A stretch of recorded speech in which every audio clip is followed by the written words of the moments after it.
Esta es la entrada triunfal, ¿cierto? Bueno, pero hoy en Chile, pensando ahora, viendo en Chile, hoy mismo, una persona triunfa cuando tiene un empleo excelente, ¿o no? Se le dice que triunfó en la vida. O le va bien en los negocios o se gana el quino. Esta persona triunfó, tuvo mucha suerte.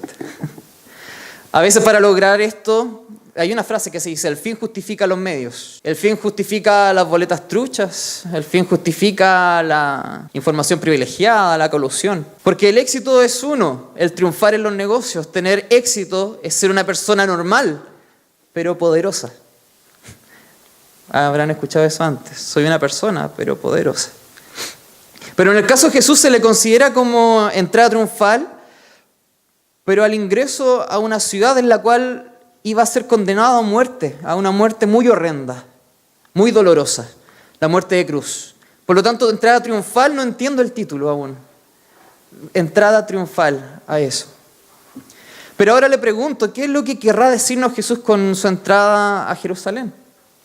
¿Hacia dónde apuntará la historia registrada por Lucas en su evangelio, el cual acabo de leer?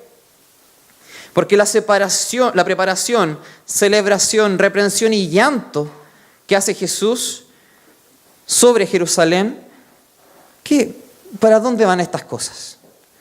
Y otra pregunta también me hice, ¿y si realmente la consideraremos una entrada triunfal? Yo quise llegar a ese punto. Bueno, hoy hablaremos de lo que hizo Jesús el domingo, que fue un domingo, que le dicen Domingo de Ramos, domingo de entrada triunfal. El contexto de esta entrada, entonces, en la Biblia es un milagro al dar vista a un ciego, que él le insistió para que en su misericordia le curara la visión. Jesús le curara la visión a este ciego. Luego está el encuentro con Zaqueo, el recaudador de impuestos. No sé si puede ir viendo un poco más atrás de su Biblia, que era uno de los personajes más odiados de la cultura judía. Y luego una famosa entrada triunfal, que es la cual vamos a ver ahora.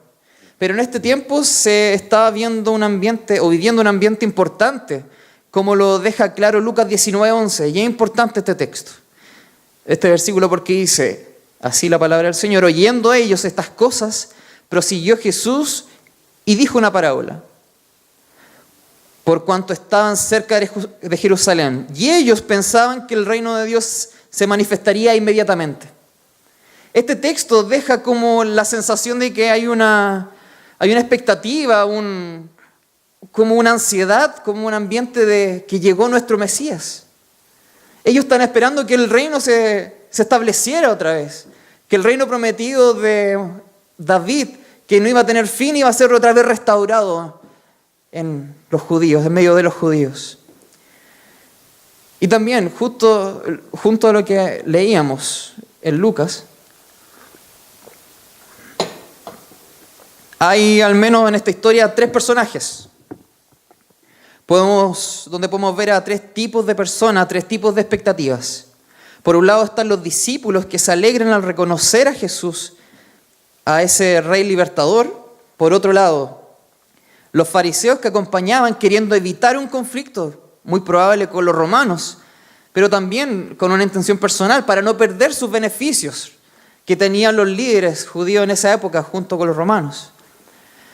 Y una tercera como personaje, que es una ciudad anestesiada por las injusticias a las cuales eran sometidos, día a día.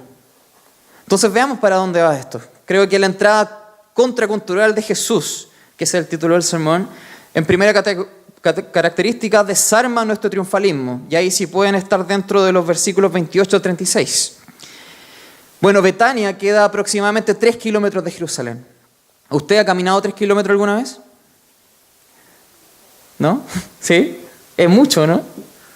No, es poco, ¿cierto? Yo he trotado 3 kilómetros. No, en realidad no. No, pero son 3 kilómetros, es cerca. Es casi ir y volver de 1 norte a 15 norte y después regresar, ¿no?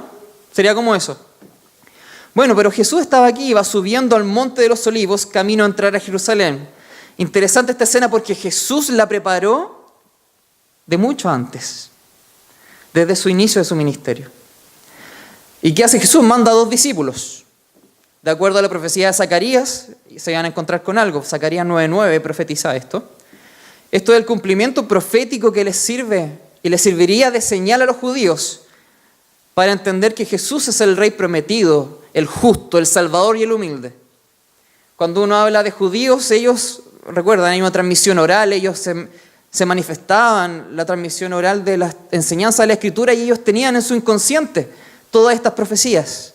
Por lo tanto, al ver algo que se iba cumpliendo, ellos ya tenían como un radar y GPS que les daba entendimiento de decir, hay algo aquí. Pero los dueños del pollino, al parecer, no comprendieron la señal. Pero igual prestaron su pollino porque los discípulos dijeron, el Señor lo necesita. Si igual es raro que llegue alguien y desate tu animal, por ejemplo, un caballo. ¿Qué te pasa con mi caballo? Déjalo ir. No, el Señor lo necesita. Ah, ya, perfecto. Pero no haga eso si le pasa a usted. Pregunte bien qué quieren con sus cosas. No va a llegar alguien sacando su auto y le dice, no, el Señor lo necesita. Ah, ya, dele, no va. No seamos incrédulos en eso. Pero eso es lo que hicieron. Y ellos parece que, no sé si habían registrado alguna vez el dueño del pollino o del asno, que conocía a Jesús quizás de antes. Aquí los comentaristas no se ponen de acuerdo. Pero lo que sí ocurrió es que le pasaron y accedieron a prestar el pollino. Y lo interesante de este pollino o asno son dos cosas. Este era usado por reyes que llegaban con intención de traer paz a un lugar. Esa es la primera característica de un pollino, para lo cual estaba ocupando Jesús. Y la otra era que el hecho de que estuviese sin domar a este pollino, según la tradición, estaban destinados al uso sagrado. ¿No le hace sentido? Yo creo que esto tiene todo que ver, ¿no? Ya que está a poco más de 3 kilómetros. ¿Y quién está un poco más de 3 kilómetros? Jesús, la segunda persona de la Trinidad, Hijo de Dios y el gran príncipe de paz. Lo que está diciendo es, yo traigo paz, y como es usado este pollino para uso divino, yo soy divino, yo soy el Dios. Yo soy Dios mismo que va a entrar a traer paz a esta ciudad. Y la imagen, al final, poniendo los mantos sobre la alfombra, como una alfombra roja cuando llegan presidentes o cuando llegan personas importantes con autoridad. Entonces aquí yo dije, ya tiene algo interesante la entrada triunfal. No es tan triunfal, digamos, así como que llega una persona en caballo. No es tanta esa idea. La idea más bien es contracultural. ¿Qué quiere decir esto? ¿Qué quiero decir con esto? Radicalmente, es que esta figura es radicalmente opuesta a las entradas triunfales de los emperadores romanos de esa época, o a lo cual los judíos mismos esperaban. ¿Por qué? Por dos características también. Los reyes iban a caballo a la guerra. Cuando iban en son de paz usaban el asno. O sea, me parece que Jesús no iba a ser este rey que iba a destruir la ocupación romana. Más bien era un rey que traía paz. Y lo otro, los emperadores y gobernantes entraban por un acceso distinto.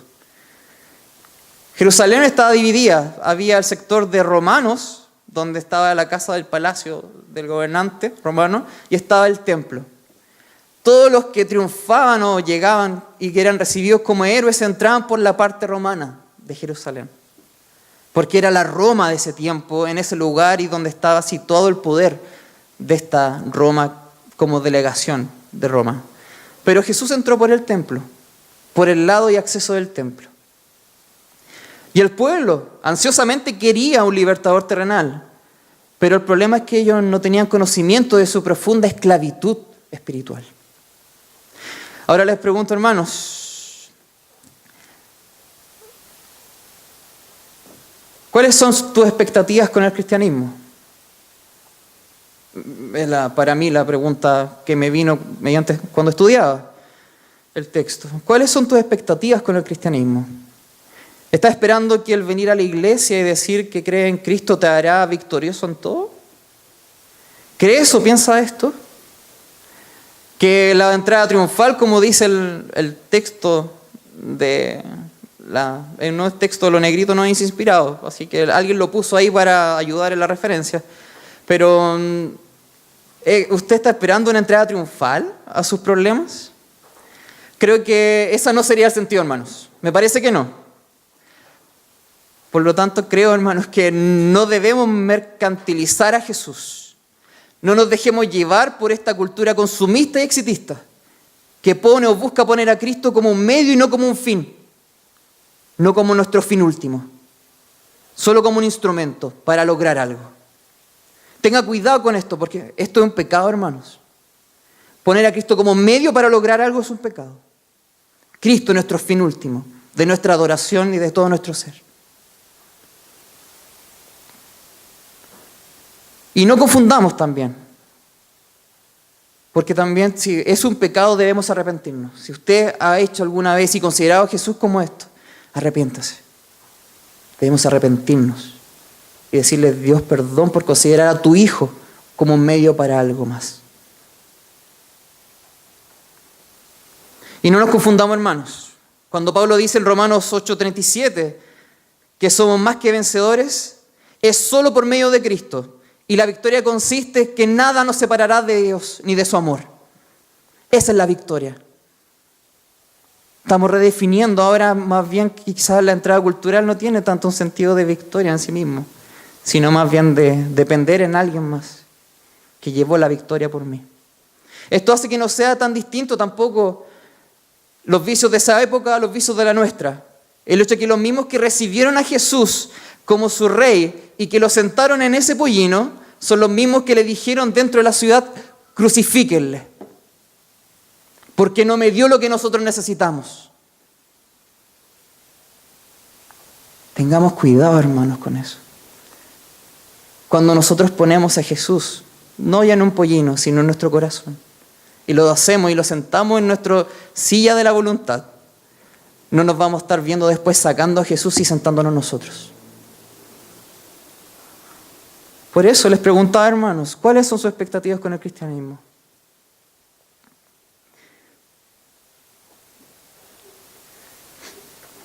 En esto Jesús derrama nuestros deseos de triunfalismo, me parece, en creer que sus planes para nuestra vida estarán siempre llenos de prosperidad, llenos de salud y llenos de alegría. Pero somos ilusos, hermanos. Somos ingenuos en pensar esto, ya que el mismo Cristo que murió y sufrió por nosotros es el que nos invita a sufrir por Él, a sufrir el rechazo de esta sociedad, al menosprecio de nuestros familiares y de nuestros amigos, y a morir si fuese necesario por Él. Por eso para nosotros el triunfo glorioso de Jesús fue en esa cruz, escandalosa cruz, donde derramó hasta la última gota de sangre por nosotros, por nuestros pecados, por todos nuestros pecados, recibiendo la muerte que tú y yo merecíamos. ¿Dónde está tu triunfo? ¿En tu éxito? No.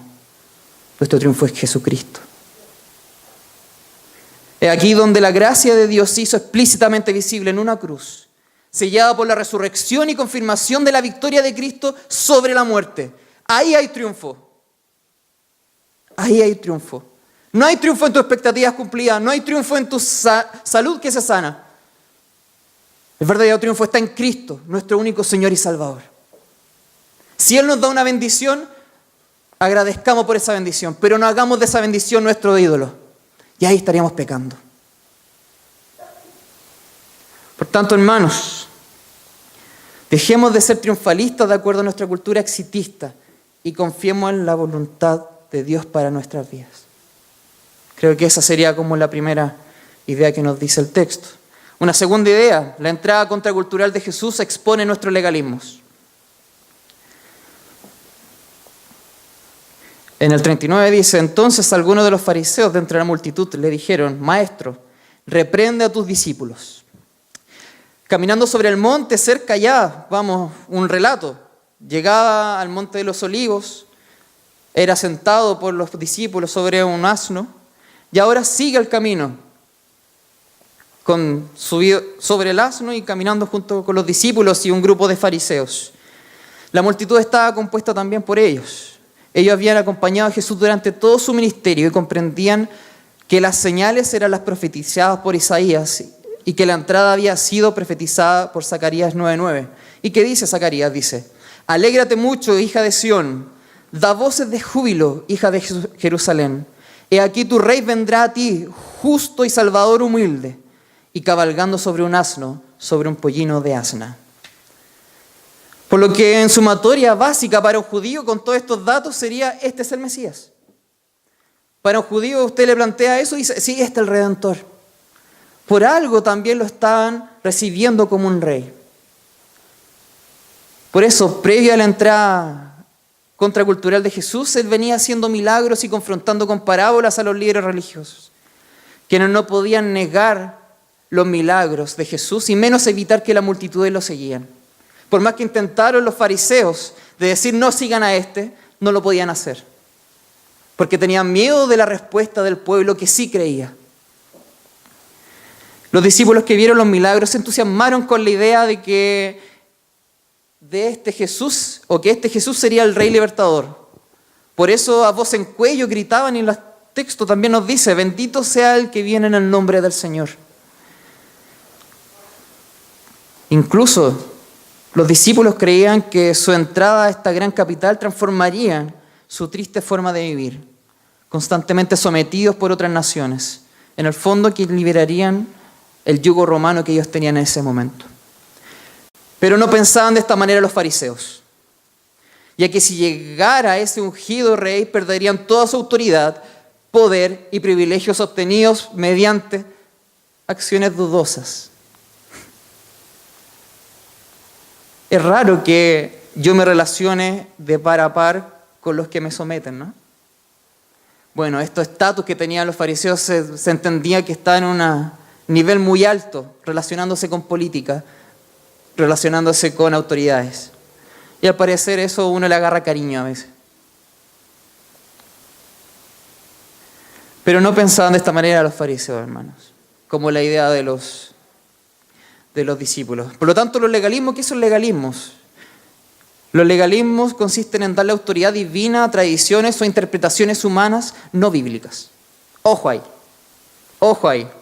Por ejemplo, cuando uno llega a la iglesia y te toca dirigir, usarás corbata para dirigir o predicar. Yo sé que eso no pasa en esta iglesia. No pasa. No pasa. La mía tampoco. Todos vamos con hawaianas, short. De hecho, estamos en playa, así que tiene sentido, ¿no? Pero ¿sabe cuál es el peor de los legalismos, hermanos? Es el hipócrita, que exige a otros sus propias normas, que cumplan sus propias normas, pero él mismo no las puede cumplir. ¿Se ha visto alguna vez en eso?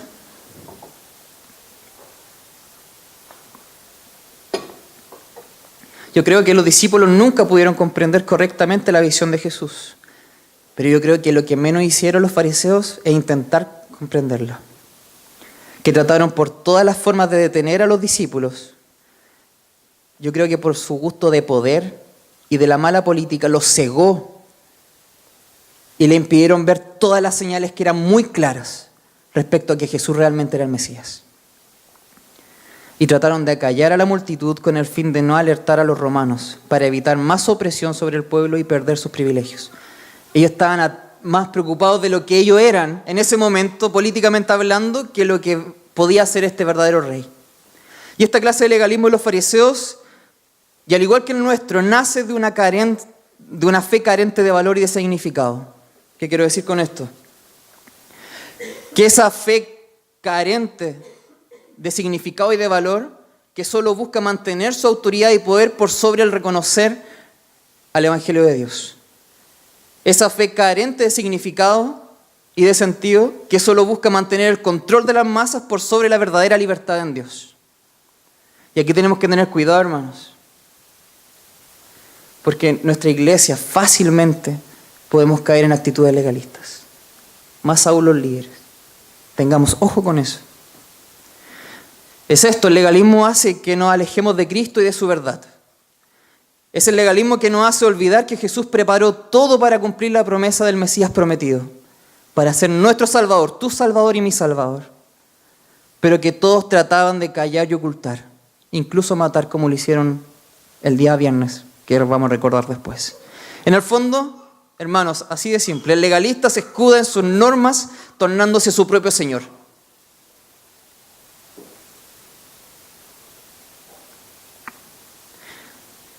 Le hago una pregunta, hermanos. Piense, ¿qué es lo que más le dolería dejar a usted? ¿Qué es lo que más le dolería dejar ahora? ¿Qué es lo que usted tiene más profundamente arraigado en su corazón. Piense.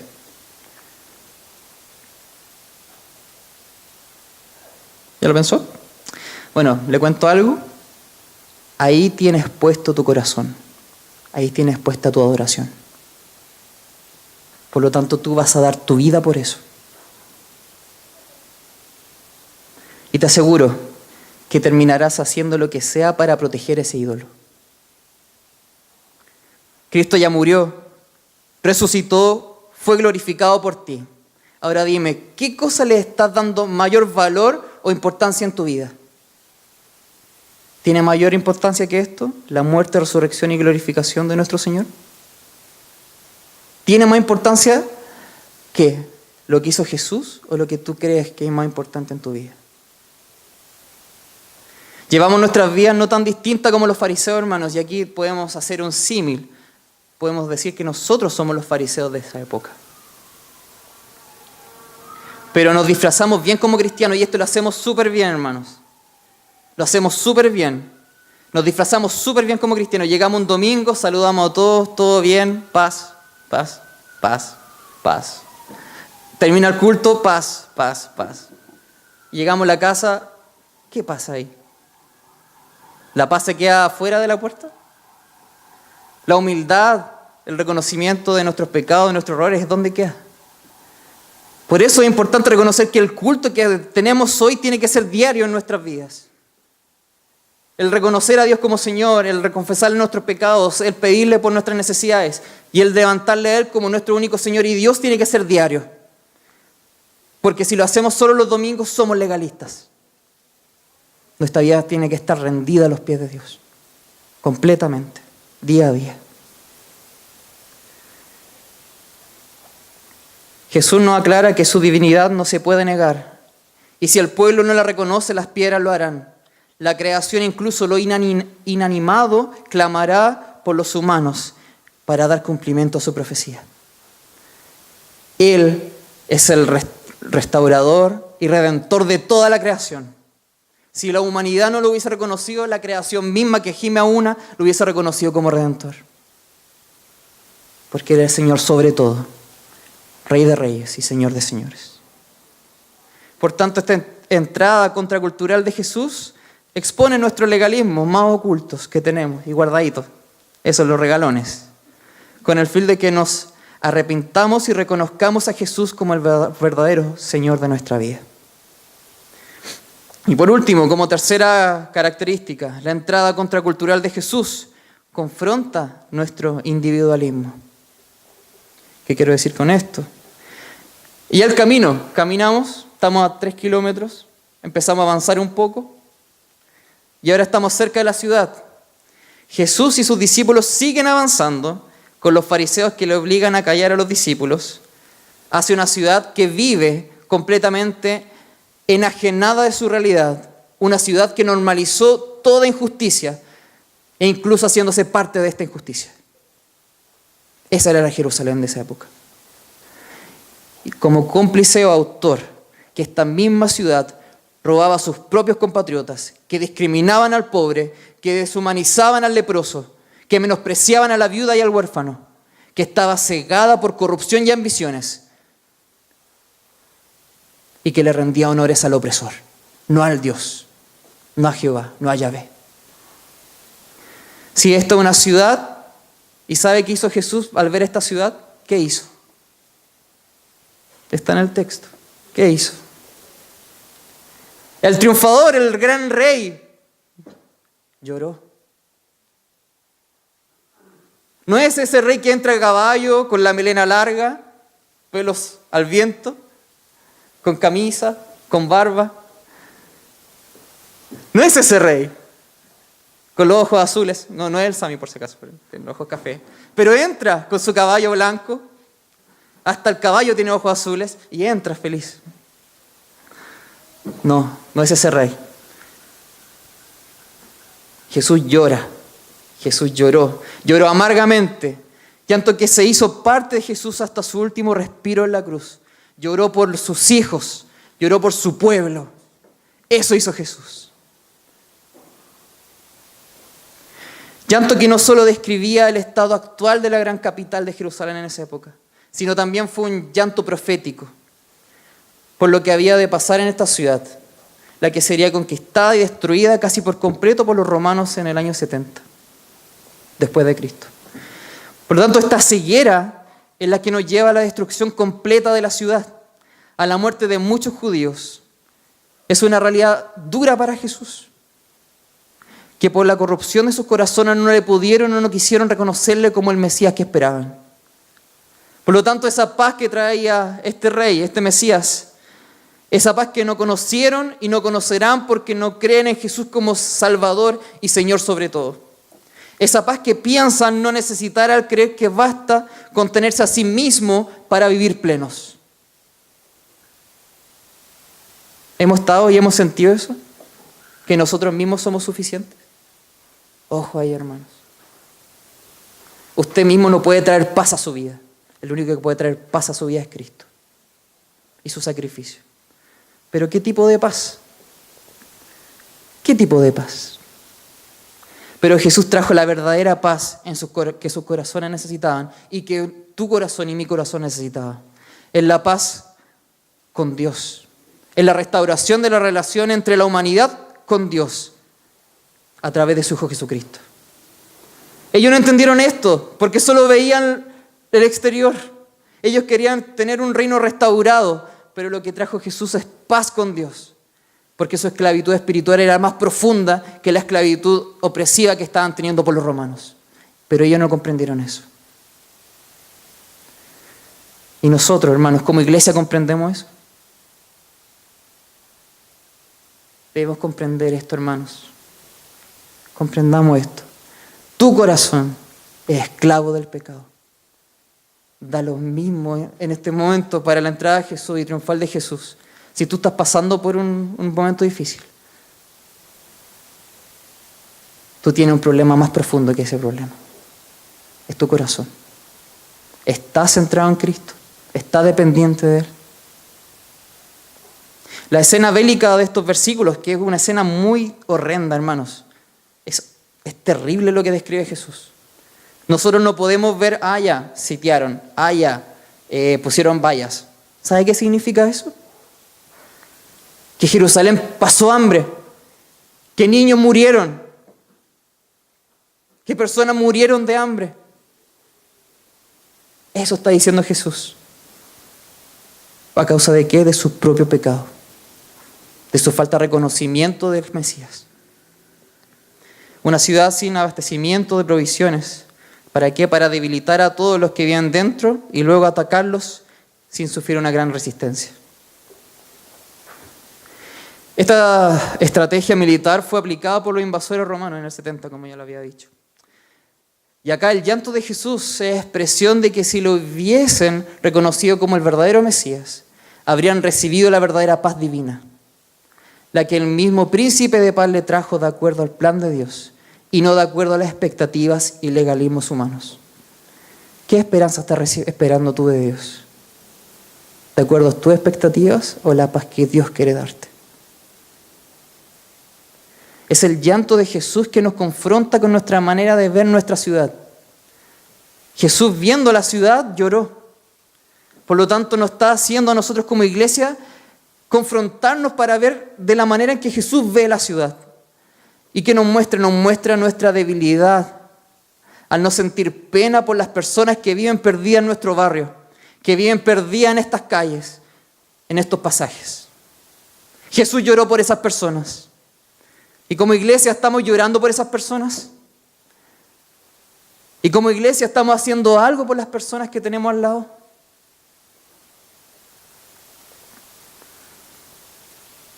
Nos confronta Jesús diciéndonos que no sacamos nada con creernos más espirituales y piadosos, ya que al final terminamos normalizando todas las injusticias de nuestra sociedad e incluso avalándolas.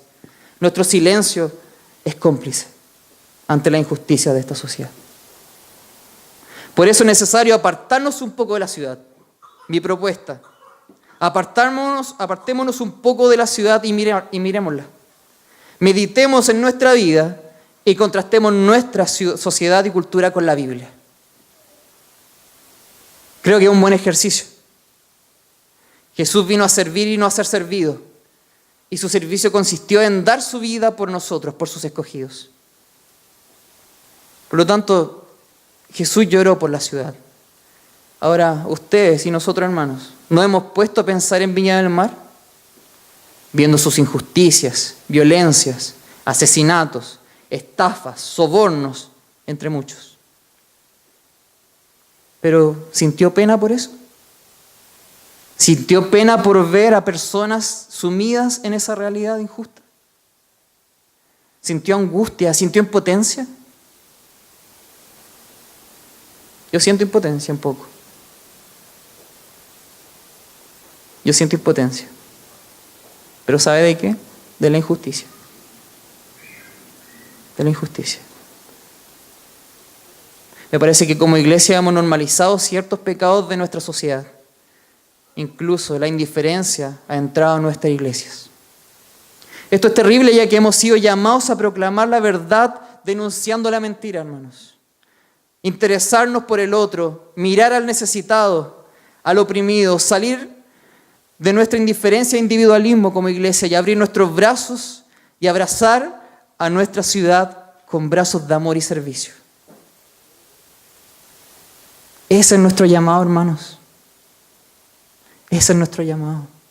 Abracemos estas calles y dejemos y olvidemos que son edificios grandes que no viviera nadie. Hermanos, dentro de esos edificios, y lo he visto en nuestra realidad como Valparaíso, ciudad antigua, calles largas, con muchas cosas, mucho comercio, pero dentro de esas calles y dentro de esos edificios viven personas con los mismos problemas que usted, con la misma necesidad que usted, que necesitan conocer a Cristo.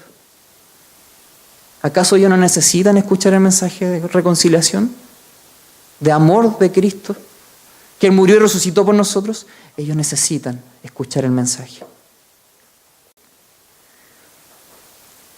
Evitemos esto, hermanos, que el individualismo torne las iglesias en clubes sociales de domingo.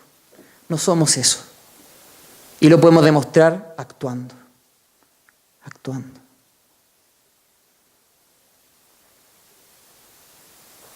Seamos sensibles a la necesidad de nuestra ciudad. Amemos a las personas como Cristo las amó. No caigamos en decir que somos pecadores, no hacemos nada bien. Sí, reconocemos eso. Pero tenemos el Espíritu Santo que pone en nosotros el deseo de servir, el deseo de ser fieles a Dios en lo que Él nos manda. Y no olvidemos, Dios también pone su Espíritu Santo en nosotros para capacitarnos y darnos energías y sabiduría para llegar a esos lugares. Por lo tanto, hermanos, creo que debemos dejar este individualismo pecaminoso. No se olvide, individualismo pecaminoso. Y interesémonos por nuestra ciudad, por sus habitantes. Amemos nuestra ciudad y extendamos las buenas nuevas a las personas que no conocen a Cristo. Para ir concluyendo, hermanos, la invitación que nos hace nuestro Señor es a orar fervientemente para que el recuerdo de esta entrada contracultural a Jerusalén desarme nuestro triunfalismo, dejando de ser triunfalistas de acuerdo a nuestra cultura exitista, y confiemos en su voluntad para nuestras vidas. Segundo, exponga nuestros legalismos con el fin de que nos arrepintamos y reconozcamos a Jesús como el verdadero Señor de nuestra vida.